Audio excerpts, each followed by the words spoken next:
was 11 o'clock at night. Peter Rothberg was in bed on the second floor of the old house where he lived alone. It had gotten so chilly he went downstairs to turn up the heat. As Peter was on his way back to bed, a black dog ran down the stairs. It passed him and disappeared into the darkness. "Where did you come from?" Peter said. He'd never seen the dog before. He turned on all the lights and looked in every room. He could not find the dog anywhere. He went outside and brought in the 2 watchdogs he kept in the backyard. But they acted as if they were the only dogs in the house. The next night, again at 11 o'clock, Peter was in his bedroom. He heard what sounded like a dog walking in the room above him. He dashed upstairs and threw open the door. The room was empty. He looked under the bed, he looked in the closet, nothing. But when he got back into his bedroom, he heard a dog running down the stairs.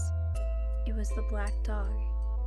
He tried to follow it, but again he could not find where it had gone.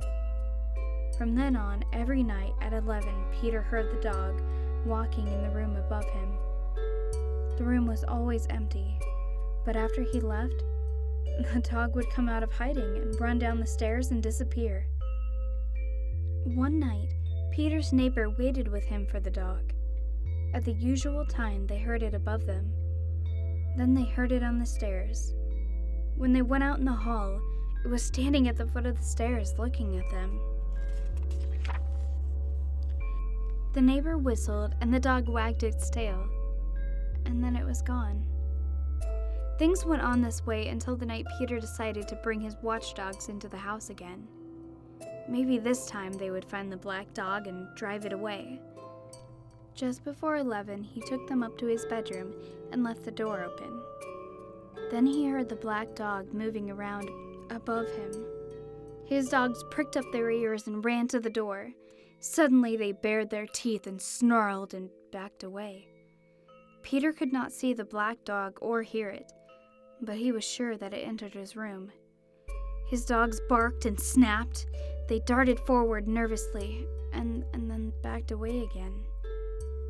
Suddenly, one of them yelped. It began bleeding, and then it dropped to the floor, its neck torn open. A minute later, it was dead. Peter's other dog backed into a corner, whimpering. Then everything was still. The next night, Peter's neighbor came back with a pistol. Again, they waited in his bedroom. At 11 o'clock, the black dog came down the stairs. As before, it looked up at them and wagged its tail. When they started toward it with a pistol, it growled and it disappeared. That was the last Peter saw of the black dog, but it did not mean the dog was gone. Now and then, always at 11, he heard it moving around above him. Once, he heard it running down the stairs. He never managed to see it again, but he knew it was there.